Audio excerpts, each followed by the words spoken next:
probably not for you if it's going to send you over the edge being that. Right.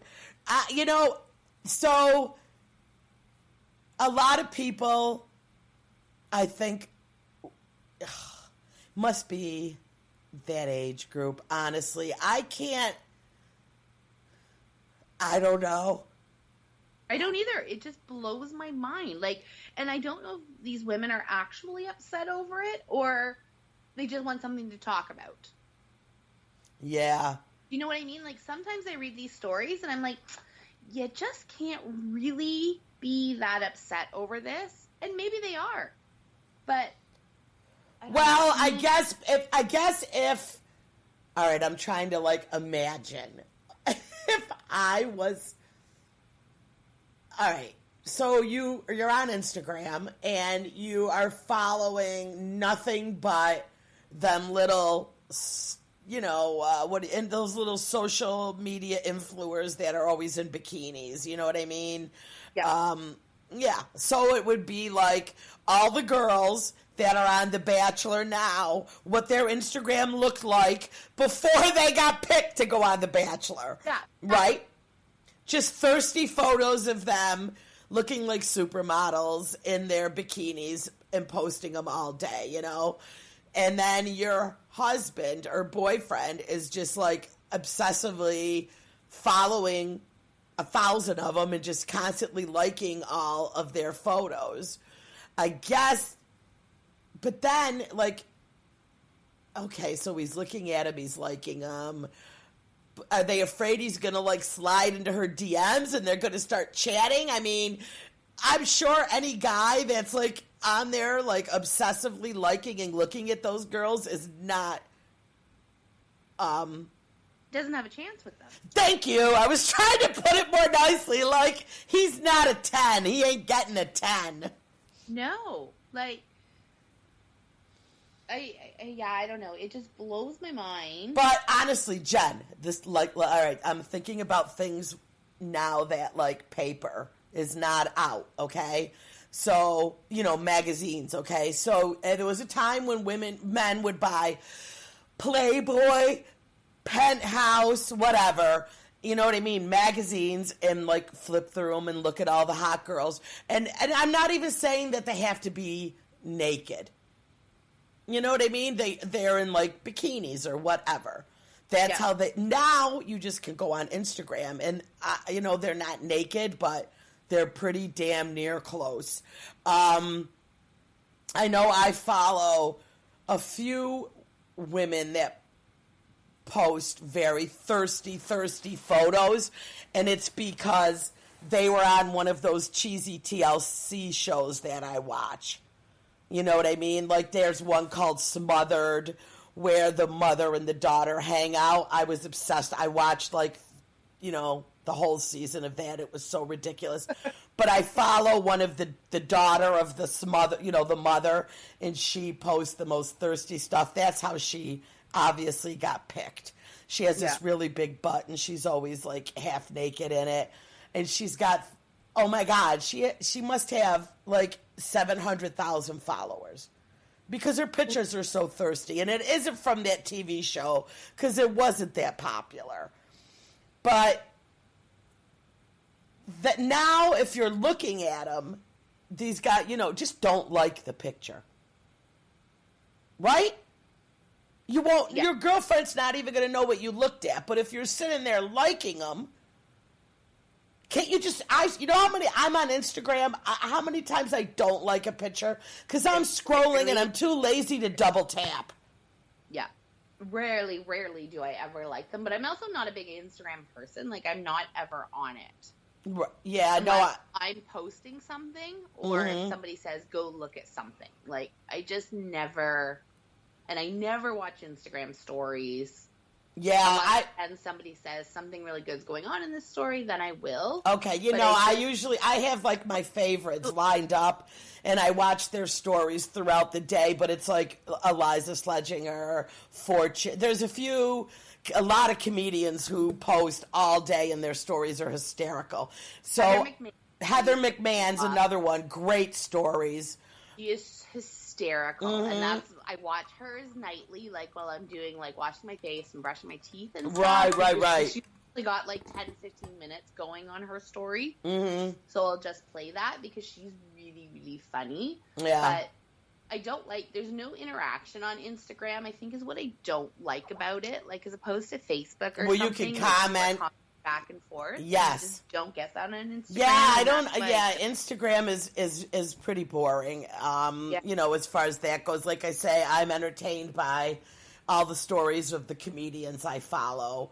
Another great Instagrammer is Alex T. Cooks. Is that the chef lady? No, she's not deaf. It's Alex Thermopoulos. Chef, like cooking.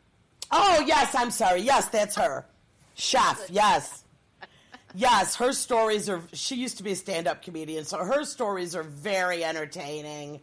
Yeah, I mean, I do have a list. Like, I can open my Instagram and, like, all my top stories are of the people I follow are always, you know, lined up when they add new ones. Yeah. It's and I'm looking now. It's all comics. Marcella Guayo, Emma Whaleman, great comic. DG Comedy, which is Dana, Jessica Curson. Yeah, so it's all comics that are constantly, you know, updating. But as far as like any interaction, it's definitely Facebook, and I am very active in my Facebook groups for my terrible TV shows. I'm not gonna lie. You love your, what is it, 600-pound My life? 600-pound life, Savage AF is my favorite page. I'm on that bitch all day. You know, when I check it.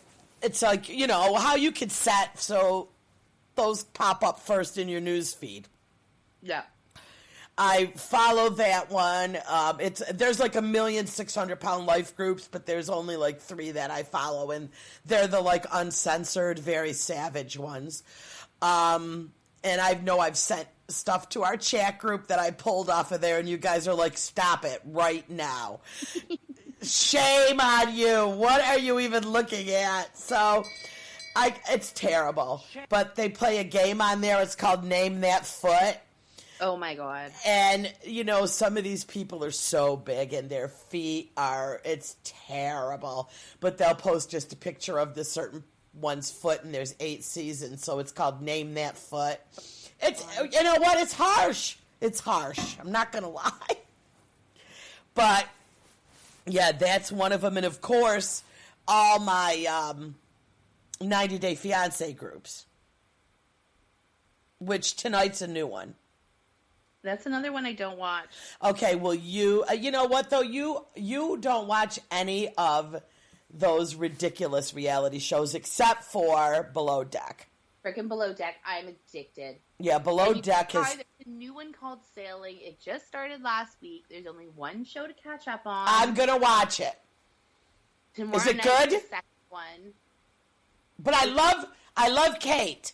I do love her. And now, I'm not going to say I've never watched it. I have definitely watched Below Deck on and off. As a matter of fact, I watched 4 episodes in a row last week with Kate, and it must be the new one. This season, yeah. Last Monday was the season finale. Okay, because she's fighting. In a while, Med didn't get a reunion. This episode was so crazy. They have a 2-part reunion to wrap up Kate's season. Oh, okay, because she fought with that little dark-haired girl. See, I don't know all their names. I know, you know what I mean? I know Kate, and I know the captain. I don't know all the other crew because they, like, rotate them, right? Yeah. I didn't recognize that chef. He was sleeping with one of the girls. Been on before. Ashton, the bosun, he was on another season. He was just a dipshit this season, though. Okay. Like, he tried to beat her up in the back of a van one night on the way back to the ship, enough that they got back to the ship and she quit and walked off. Oh, my gosh.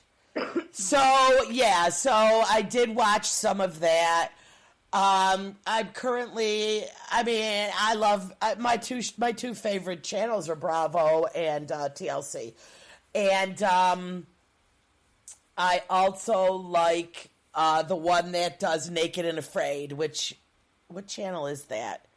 Shoot. I don't know. It's I don't know, but Naked and Afraid and all those adventurous shows, you know. What are they afraid of? You've never seen Naked and Afraid? Is it like Survivor for naked people? Yes. Really? Yes, it's crazy. They put a couple. You don't know. They don't even meet each other until they get dropped off. One man, one woman. That's all, just the two of them? That's it. You got to at least watch one of them. And they're naked and afraid. And that's when I do my joke about that show. You know, they like to go out into the Naked and Afraid. They like to go out to the jungle and they make them do these adventurous things. I don't have to do any of that shit, okay? I just sit home on my couch naked and people around me are afraid. But wait. Go back to the show. Like, what kind of things are they doing? And are they really naked? No. Like, yes. They're in, like, bathing suits. No, they are butt naked. And that's, but to me... bugs and things. Exactly. That's the worst part of it, is being in barefoot and trying to hike through that terrain and the horrible sunburns and the bugs eating them. And so, for me... You know, it's not the lack of food. It would be the lack of shoes or clothes to cover my body and protect me. Right? But There's every no time I want a mosquito bite. Right. Every time I watch it, though, I'm like, look, you got all this time. They have to stay out there for 21 days, okay? And they're allowed to bring, like, one item each, and it's usually, like, a machete and a fire starter. Or a machete and a net to try to catch fish, you know? But for me, I would be there taking any leaves, anything I could find, and making shoes and making something to cover me from the bugs. Yeah, I feel like if there's one thing I could bring, it would be like a sewing needle and thread. But you could, sometimes these girls out there are really resourceful. Never the men. But the females that they bring out there will actually make huge hats. You know, when you go on vacation and you see them making those hats out of straw, they'll make, one girl made a whole outfit for herself, a blanket, made a blanket out of leaves. I'm like, first thing would be fire, shelter, and then I'd be weaving me an outfit and some shoes. Yeah. And then it's 21 days are up. Your time to go home. Yeah. I would be weaving up some people do. One girl made, like, instead of, like, the bamboo hat, she made a straw hat. She made straw shoes and, like, strapped them right to their feet. Oh, my goodness. And that's the first thing. Smart. That's the first thing I would do. So, yeah, you have to watch Naked and Afraid. It's very entertaining. But I will try to watch the new one on the boat. And it's not Kate, though, right? Who is it? No, there's nobody back except Adam. It's a brand new Stu. She's actually from Ontario, like way northern Ontario. Sault Ste. Marie. Okay. And a bunch of them, like the captain is Canadian. But there's a couple on there. So the captain, I was listening to Watch What Crappens, and they seem to think the captain actually owns this sailboat. And then there's a couple that have been living on this boat with him for the last 9 months. A boyfriend and a girlfriend. She was looking after interior. He was looking after exterior. But now she's moved to the deck crew now that they're going to do a charter. Uh-huh. The boat was just a disaster as the season starts, the show always starts the season. It's like a mad dash to get the boat ready for charter.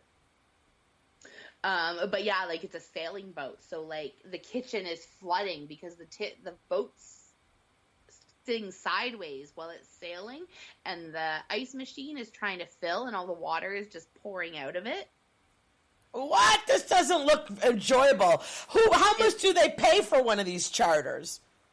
I've seen between $50,000 and $100,000 for the 3 days, and that is a 75% discount, I think, than the normal price. Right. They get if they're willing to be on TV, but they have to tip the full amount as if they were paying the full price to go on it. Right.